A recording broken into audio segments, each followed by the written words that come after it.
Die lekker ding van hekel is dat 'n mens nie baie toerusting nodig het nie. As jy 'n balletjie jaan het en 'n hekelnaald, is jy reg om te begin.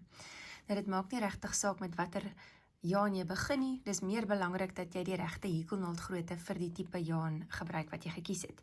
So dit sal 'n etiket vir jou leer. Jy kan hier agter op die etiket sien hierdie lekker sagte feels like cashmere van Oma Rali. Word aanbeveel dat jy 'n nommer 4 hekelnaaldgrootte gebruik vir hierdie balletjie jaan.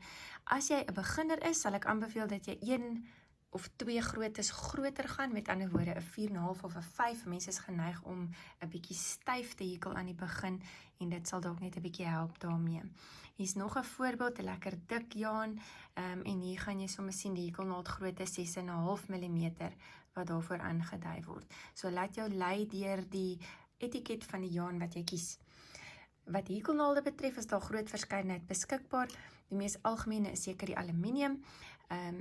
Die grootte word in millimeters aangedui in Suid-Afrika en alle hekelnaalde het 'n paar basiese goed in gemeen. Daar is 'n lekker platterige duimerus gedeelte waaraan jy gaan vashou en natuurlik die hakkie waarmee jy gaan hekel. Daar is 2 basiese grepe.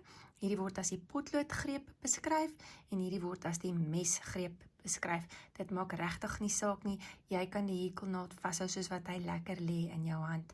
Weereens ook oor hekelnaald tipes. Daar is so baie beskikbaar. Daar is plastiek, lekker rubbergreep wat 'n bietjie dikker is en lekker op 'n mens se hande is. Bamboes, dit maak regtig nie saak nie. Kies wat vir jou bekostigbaar is en wat vir jou lekker in jou hand voel.